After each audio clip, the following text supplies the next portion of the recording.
आज हम लोग डिस्कस करने वाले हैं स्फेरिकल कैपेसिटर के बारे में। Before we begin the topic, please like, share and yes subscribe कर लेना है। स्फेरिकल कैपेसिटर हम लोग आज डिस्कस करेंगे।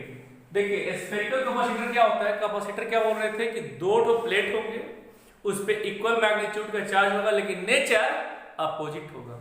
वैसे ही स्फेरिकल कैपेसिटर है तो ये ऐसे एक है और ये दूसरा है। ये दो ठो स्फीयर है, हॉलो स्फीयर है, और इस पे चार्ज दिया हुआ है प्लस क्यू और इस पे चार्ज दिया हुआ है माइनस क्यू। इक्वल मैग्नीट्यूड का चार्ज होता है कैपेसिटर में, लेकिन दोनों का नेचर अपोजिट होता है। इसका रेडियस को कितना लिख दिए R1 और इसके रेडियस को कितना लिख दिए R2। कहीं दिक्कत होगा तो बोलते चले जाना है। आप क्या करते थे, 4 स्टेप बताए थे आपको कैसे कैसे कैपेसिटेंस निकालते हैं। सबसे पहले इलेक्ट्रिक फील्ड फाइंड कीजिए, इलेक्ट्रिक फील्ड के बाद पोटेंशियल फाइंड कीजिए, पोटेंशियल के बाद Q इज C भी लिख दीजिए, तो यहां से C निकल जाएगा। यही आपका काम था। तो सबसे पहला काम करेंगे, इलेक्ट्रिक फील्ड को फाइंड करेंगे। तो इलेक्ट्रिक फील्ड कैसे फाइंड करते थे, ये मान लीजिए ये ऐसे ऐसे ऐसे ऐसे ऐसे, ये हो गया हम लोगों का क्या, इमेजिनरी गॉसियन सरफेस। ये कितना डिस्टेंस पर है, स्मॉल r। अब क्या होगा, इसके अंदर में जितने चार्ज हो कितने हैं प्लस क्यू, और ये इमेजिनरी गॉसियन सरफेस से ये चार्ज बाहर है, तो इसके कारण कोई फ्लक्स नहीं होगा। केवल इस पे जो फ्लक्स पास करेगा, इससे जो फ्लक्स पास करेगा वो प्लस क्यू चार्ज के कारण करेगा। तो क्या करेंगे, flux is equals to Q by epsilon naught, इतना लिख दिए। अब क्या करेंगे, flux is equals to electric field into area. Area कितने के बराबर होगा, 4 पाई r स्क्वायर के। अब ये दोनों को इक्वेट कर देते थे, तो electric field into 4 pi r square is equals to q by epsilon naught. तो यहां से इलेक्ट्रिक फील्ड हम लोगों को निकल जाएगा, वो कितने के बराबर होगा, 1/4 पाई epsilon not into q by r square. इतना के बराबर हो जाएगा हम लोगों को क्या चीज, इलेक्ट्रिक फील्ड। अब पोटेंशियल निकालना है। देखिए r वेरिएबल है, यहां पे r का वैल्यू कितने के बराबर होगा, R1 के, और यहां तक आते आते r का वैल्यू कितने के बराबर हो जाएगा, R2 के। तो R1 से लेकर R2 तक वेरी कर रहा है। तो अब क्या करेंगे हम लोग, अब क्या करेंगे, electric field is equals to होता है minus dv by dr। Electric field is equals to होता है माइनस dv बाई dr। तो dv इज इक्वल्स टू कितना लिख देंगे, minus e into dr, e into dr। देखिए यहां का पोटेंशियल, ये पॉइंट को लिख देते हैं A और ये वाले पॉइंट को लिख देते हैं B। यहां का पोटेंशियल ज्यादा होगा और यहां का पोटेंशियल कम होगा, तो इसको dv इज इक्वल टू लिख देंगे माइनस e। e कितने के बराबर हो जाएगा, 1/4 पाई epsilon not q by r square into dr, ऐसे लिख देंगे। अब इसको इंटीग्रेट कर देंगे, कहां का पोटेंशियल, VA का, यहां पे कहां का पोटेंशियल, VB का, और इसको भी इंटीग्रेट करेंगे कहां से कहां तक, R1 से लेके R2 तक। इधर से इधर इलेक्ट्रिक फील्ड का डायरेक्शन होगा, ये डायरेक्शन इस डायरेक्शन में होगा, क्योंकि हायर पोटेंशियल से लोअर पोटेंशियल की ओर होता है इलेक्ट्रिक फील्ड का डायरेक्शन। तो VA, आप इसको इंटीग्रेट करेंगे तो हो जाएगा कितना, V कहां से कहां तक, VA से VB तक इज इक्वल्स टू, ये सारा टर्म कांस्टेंट है, Q by 4 pi epsilon not minus Q by 4 pi epsilon not constant है, R का पावर -2 इंटू dr, R का पावर -2 इंटू, R का पावर -2 इंटू dr, इतना के बराबर हुआ। ये कहां से कहां तक वेरी कर रहा है, R1 से लेकर R2 तक। तो R1 lower limit, R2 upper limit. अब क्या करेंगे, अब हम लोग यहां से निकाल लेंगे क्या, पोटेंशियल। तो ये कितने के बराबर होगा, upper limit minus lower limit is equals to minus, ये माइनस लिख दिए, Q q/4πε0 r का पावर -2 का इंटीग्रेशन, ऐसे इंटीग्रेशन बताए थे r का पावर -2 r, ये बराबर हो जाएगा r का पावर -2 + 1 बाई -2 + 1 -2 + 1, तब ये कितने के बराबर होगा? अब ये कितने के बराबर हो जाएगा हम लोगों का? ये कितने के बराबर हो जाएगा? r का पावर -1 बाई -1 यानी -1/r। ये ऐसे करके इंटीग्रेशन में बताए थे, इंटीग्रेशन का वीडियो देख लीजिएगा, समझ में आ जाएगा।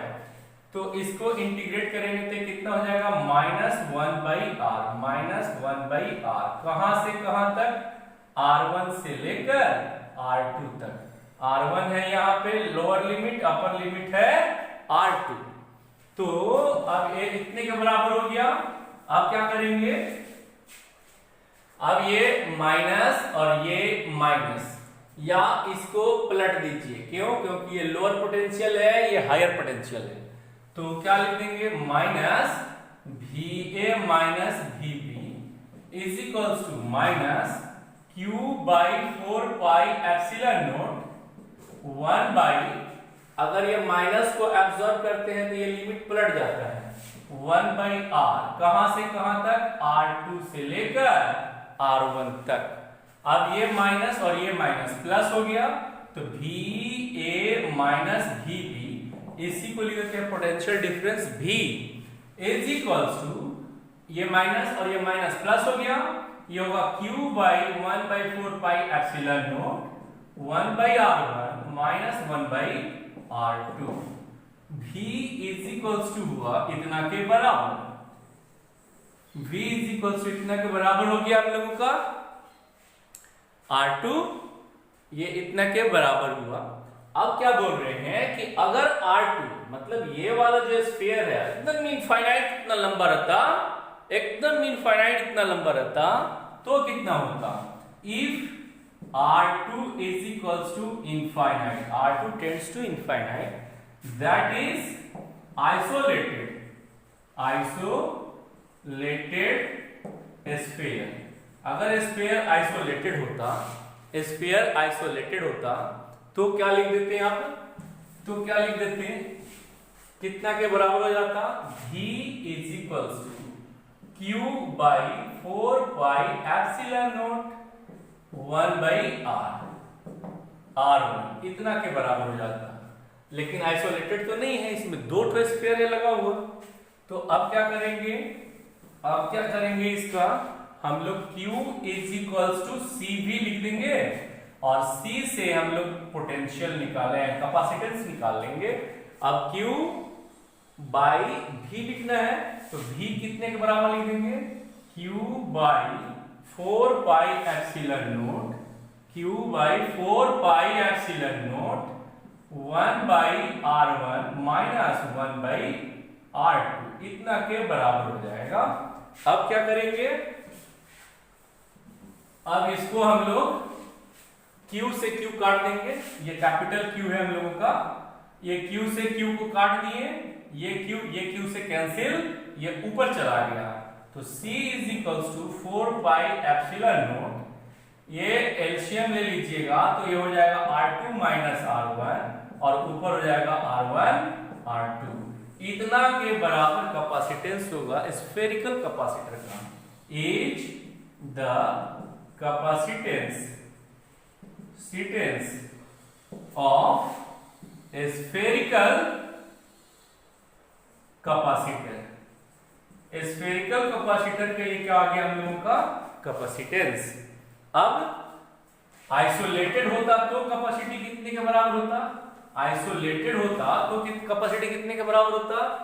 तो Q is equals to CV, तो C is equals to Q by V, तो C is equals to Q by V कितना लिख देंगे? Q बाई 4πε0 इंटू R1, तो C Q से Q कट गया, 4πε0 इंटू ये कैपेसिटेंस आ गया स्फेरिकल कंडक्टर में जितना होता था। Is the capacity